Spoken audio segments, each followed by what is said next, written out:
이 새해 하나님의 은혜와 축복이 여러분의 가정과 여러분의 삶에 충만하시기를 축원드립니다. 특별히 1월은 세움의 달이라는 주제로 시작을 하게 됩니다.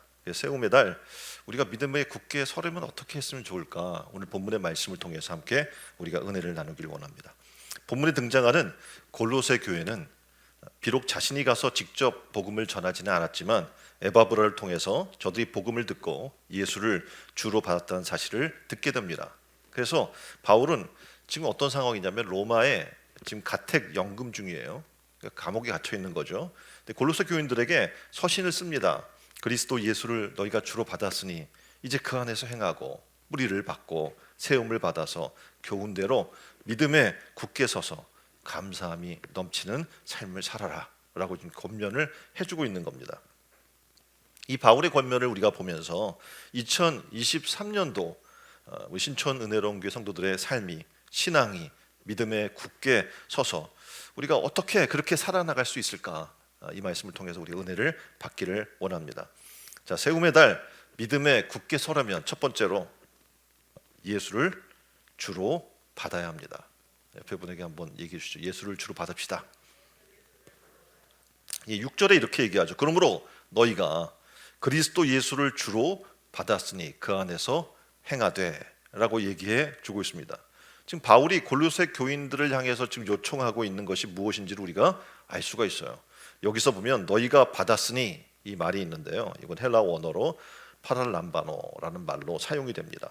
이 말은 보다 세밀하게 번역을 하게 되면요, 마음으로 깊이 받아들여서 자신의 것으로 취하다라는 그런 뜻을 갖고 있습니다. 이 말은 곧 우리의 모든 일상적인 삶에서 주님께서 우리를 다스리고 통치하는 삶을 살아라 라고 지금 얘기해 주는 겁니다. 말이 쉽지 어떻게 그렇게 살아요? 라고 얘기할 수 있겠죠. 하나님이 내 삶을 통치하시고 다스리는 내 삶 전 영역에서 그런 삶을 살라고요? 왜냐하면 그럴 때만이 그리스도가 나의 정말 주인이 되시는 것이죠. 그리고 그럴 때만이 어떻게 해요? 주님의 인도와 하나님의 나라가 되는 귀한 은혜의 삶을 누릴 수가 있습니다. 그래서 바울은 고백합니다. 그런 삶을 살기 위해서 갈라디아서 2장 10절에 내가 그리스도와 함께 십자가에 못 박혔나니 그런즉 이제는 내가 산 것이 아니요 오직 내 안에 그리스도께서 사신 것입니다. 이제 내가 육체 가운데서 하는 것은 나를 사랑하사 나를 위하여 자기 몸을 버리신 하나님의 아들을 위해 사는 것입니다 라고 고백을 하고 있는 겁니다. 우리도 이 새해에 바울과 같은 고백이 있기를 바랍니다. 그래서 그리스도를 나의 주로 섬기기 위해서 오늘은 내가 철저히 십자가에 못 박히고 죽고 나는 없고 예수로 사는 은혜가 신촌 은혜로운 교회 성도들 삶 가운데 일어나기를 주님의 이름으로 축원드립니다. 또 이 지금 두 번째로는 이렇게 이야기해요. 예수 안에 있어야 합니다. 누구 안에 있어야 한다고요? 예수 안에 있어야 합니다. 7절에 보니까 그 안에 뿌리를 박으며 세움을 입어라고 얘기를 하고 있죠. 지금 바울이 그 안에서 행해야 합니다. 이 말을 얼마나 강조하고 있는지 지금 이 본문의 말씀을 살펴보니까 15회나 지금 반복해서 이야기하고 있는 거예요. 굉장히 중요하다는 거죠. 그 안에 산다는 삶이. 예수 안에서 또는 그 안에서 그 아들 안에서 그리스도 안에서 라고 계속해서 안에서 이렇게 이야기를 해주고 있는 거예요. 그 안에서라는 말을 왜 이렇게 바울은 반복하고 있을까요? 바로 그 안에서 구속이 있어요. 죄사함이 있는 겁니다. 바로 예수 안에서 내가 세상에서 알지도 보지도 깨닫지도 못했던 그리스도 안에서의 거룩한 영의 충만함을 누릴 수 있는 삶이 일어나게 되기 때문에 그렇습니다. 예수 안에서 우리는 죄로 죽은 우리의 생명이 살리심을 받게 되는 놀라운 은혜가 있기 때문에 그렇습니다. 그래서 이 새해를 시작하면서 고백했으면 좋겠어요. 주 예수 안에 있기를 원합니다. 그 안에 내가 살기를 원합니다. 고린도전서 3장 11절에 보면 이렇게 얘기하죠. 이 닦아둔 것 외에 능히 다른 터를 닦아둘 자가 없으니 이 터는 곧 예수 그리스도라. 그러니까 그 안에 다시 말하면 예수 그리스도라고 하는 기초 위에 우리의 신앙의 건축물이 세워져야 될 것을 얘기해 주고 있는 거예요. 그렇게 되면 세상 그 어떠한 것도 우리의 삶을 흔들 수도 없고 무너뜨릴 수도 없다는 겁니다. 우리가 회개하고 예수를 나의 그 구주로 삼고 주님으로 내가 맞았습니다 라고 고백을 했어요. 그럼 사람들이 생각해 난 구원받았어요 라고 이야기하겠죠. 그것으로 우리 행할 일이 끝난다면 하나님이 지금 말씀하시는 신앙의 삶을 우리가 오해하고 있는 겁니다. 그것은 성도 삶의 시작일 뿐이에요.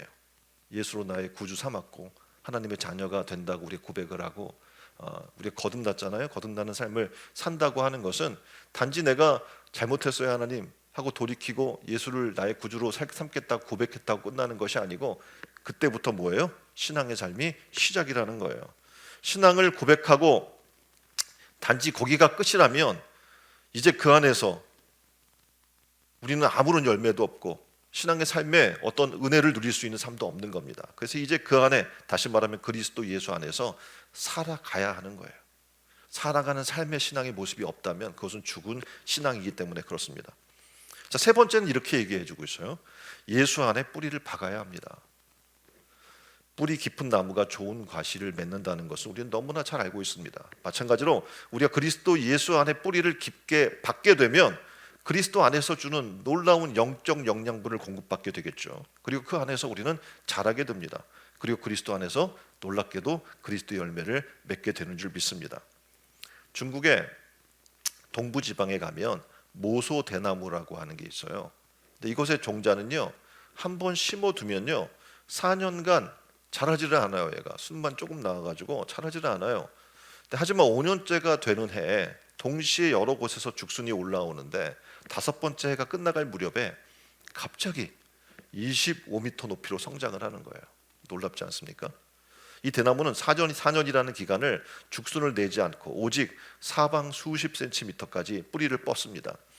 위로 성장하기 전에 먼저 아래로 옆으로 뻗으면서 자신을 감추고 있는 거예요. 그리고 어떻게 합니까? 충분히 준비된 이후에 죽순을 올립니다. 여기서 우리는 우리 신앙의 인내의 영성을 우리는 배울 수가 있어요.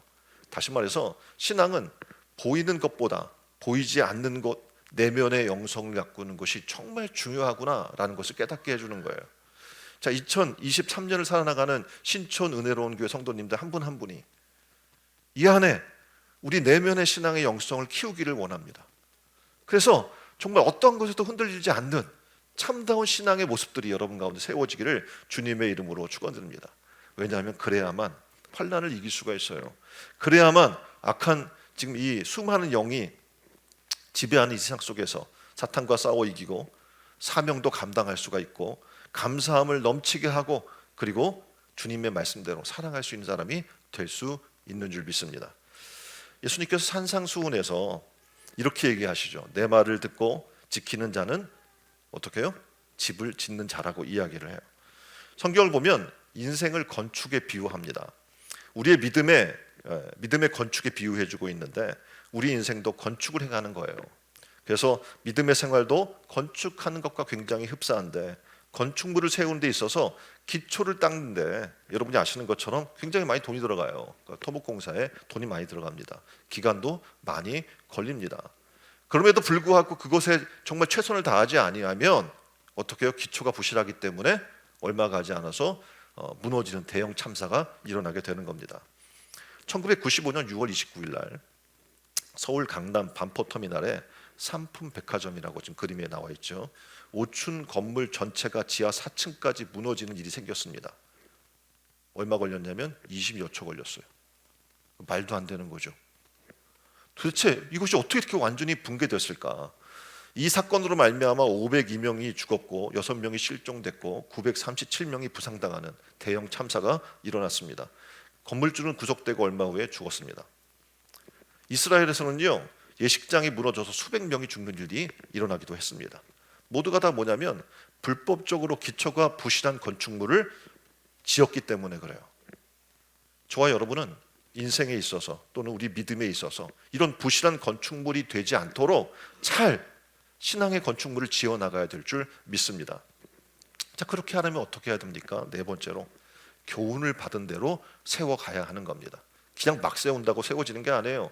여러분의 마음대로 생각대로 내 느낌대로 지어지는 게 절대 아니라는 겁니다. 7절에 이렇게 얘기하죠.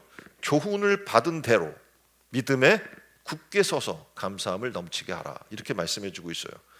근데 당시에 지금 골로새 교회를 보니까요. 골로새 교인들이 말씀에 충실하지 않은 거예요. 말씀의 기본기가 없었던 거죠. 그러니까 어떡합니까? 세상의 가르침이 교회 안에 들어오는 거예요. 당시에는 영지주의라고 하는 사고가 있었는데 이게 막 교회에 들어왔어요.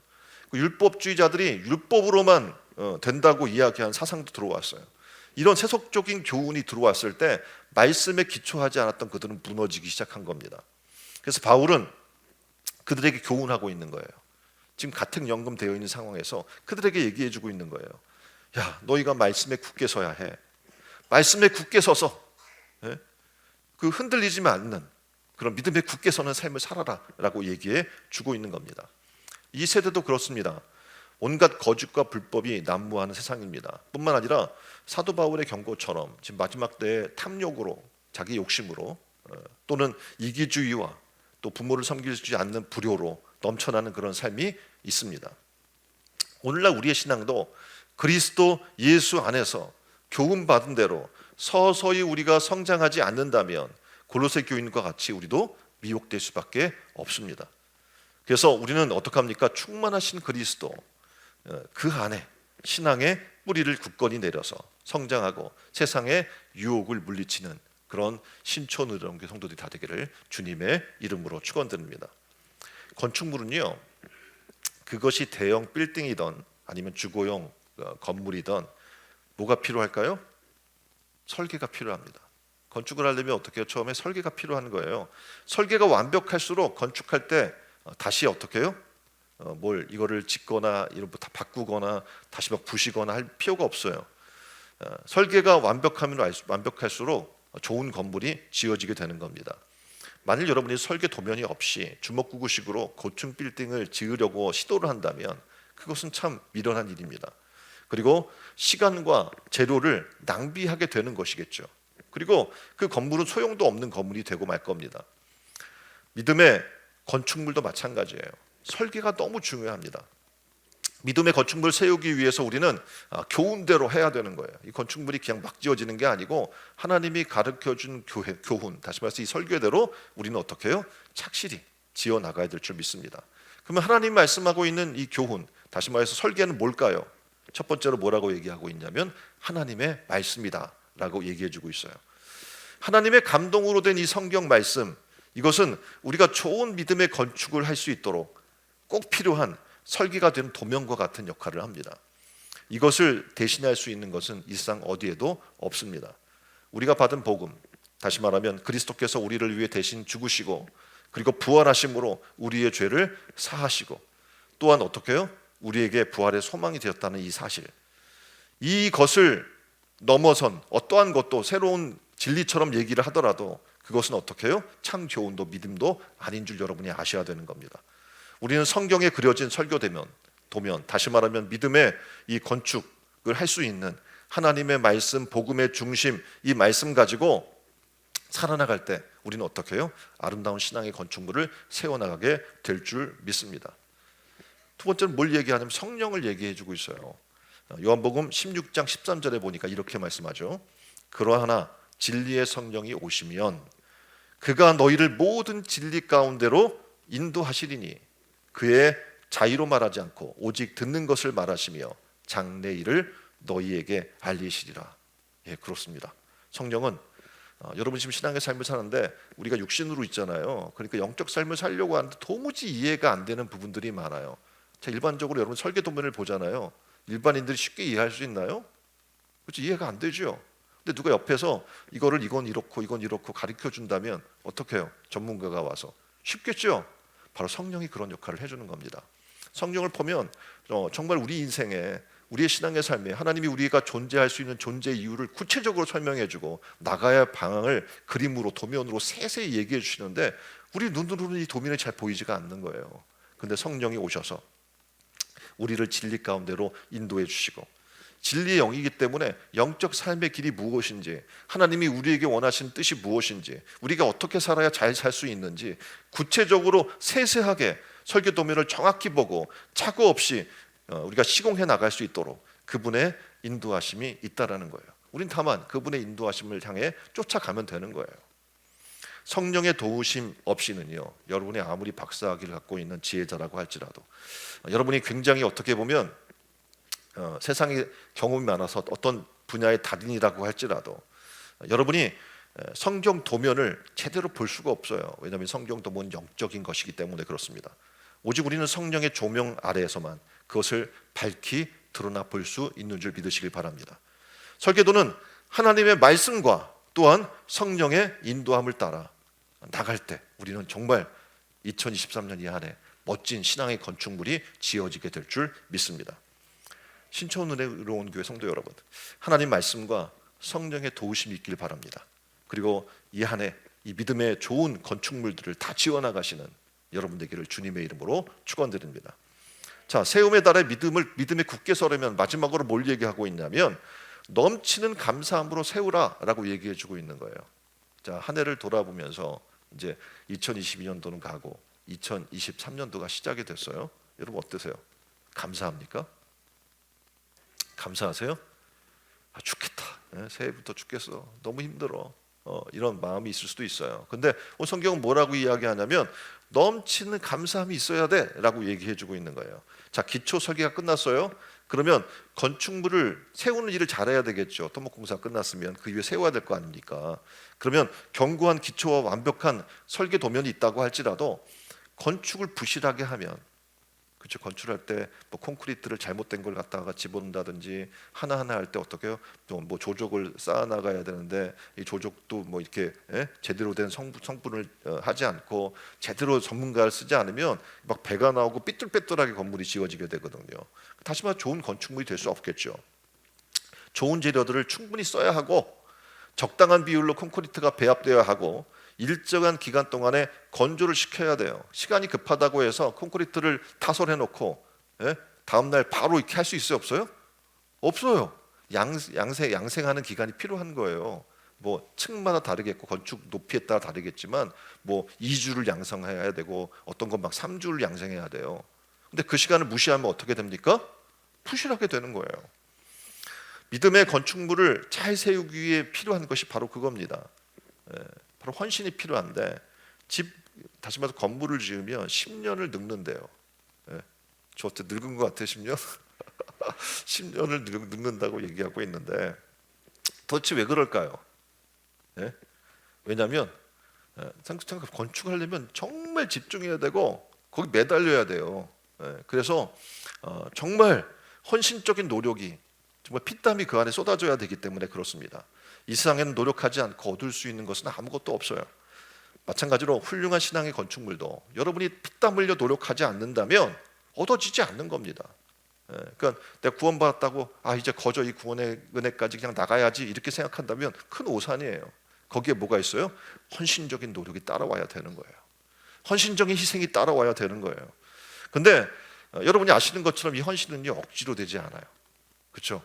헌신합시다. 자, 옆에 사람 이렇게 붙들고 꽉 잡고 얘기해 주세요. 헌신합시다. 부담되게 이렇게 될 거잖아요. 헌신은 억지로 안 돼요. 자발적으로 해야 되는 거거든요. 근데 오늘 성경은 그 자발적을 뭐라고 얘기하냐면 감사함이 넘치는 자만이 할 수 있다는 거예요. 헌신은 누가 할 수 있어요? 감사함이 넘치는 자가 할 수 있게 되는 거예요. 골로새 1장 24절을 보니까 내가 이제 너희를 위하여 받은 괴로움을 기뻐하고 그리스도의 남은 고난을 그의 몸된 교회를 위하여 내 육체에 채우노라. 바울은 너무 감사해요. 그래서 그는 항상 기뻐할 수 있고 쉬지 말고 기도할 수 있고 범사에 감사할 수 있는 삶 가운데 있는 거예요. 자기의 몸을 하나님이 기뻐하시는 거룩한 그 산 제물로 자기를 드린다고 할지라도 자기는 뭐 전혀 아깝지 않다는 거예요. 감사하다는 거예요. 이런 상태가 되니까 어떻게 해요? 놀랍게도 그의 삶을 보니까 예수 그리스도의 남은 고난을 몸된 교회를 위해 내 육체에 채우기를 원합니다. 그러니까 막 헌신을 각오하고 막 기쁨으로 나갈 수 있는 사람이 된 겁니다. 예수를 주로 받은 사람은요 항상 예수 안에 행할 수 있게 돼요. 그리고 그 의무를 기쁘게 여기는 거예요. 6절 하반절에 보니까 그 안에서 행하되, 이 말씀은 예수 안에서만 걷겠습니다. 예수 안에서만 행동하고 예수 안에서만 생각하고 예수 안에서만 말하고 살겠습니다 라는 그런 고백이 담겨 있는 겁니다. 즉 다시 말하면 예수 중심으로 산다는 거예요. 이 안에 그렇게 됐으면 좋겠어요. 우리 신천은혜교회 성도들이 예수 중심으로 사는 삶, 내 기쁨만을 추구하는 것이 아니라 예수님의 기쁨을 위해 살고 내 뜻대로 사는 것이 아니라 주님 뜻대로 살기로 결정하고 세상 나라만을 위해 사는 것이 아니라 하나님 나라와 의를 위해 살고자 결정하고 이 세상의 풍조나 유행대로 사는 것이 아니라 하나님의 나라와 원리대로 산다는 것, 그것이 참다운 어떻게 해요? 믿음의 삶의 길인 줄 믿습니다. 말씀 맺습니다.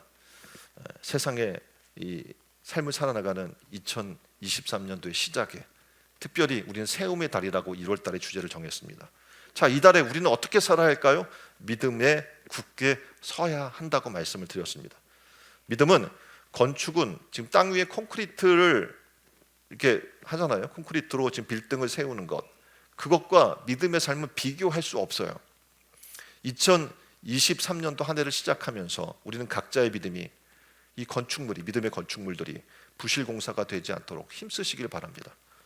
2023년 새해를 시작하면서 예수 그리스도를 터로하고 믿음에 굳게 서서 하나님의 말씀과 성령의 인도를 따라서 눈물과 기도로 헌신하고 노력해서 믿음에 굳게 서서 온전한 믿음의 사람으로 서시는 신촌 은혜로운 교회 성도들이 다 되기를 주님의 이름으로 축원드립니다. 이 시간 함께 이 한 해를 놓고 기도했으면 좋겠어요. 하나님, 나의 신앙이 하나님이 원하시는 믿음에 굳게 서는 신앙의 건축물이 되기를 원합니다.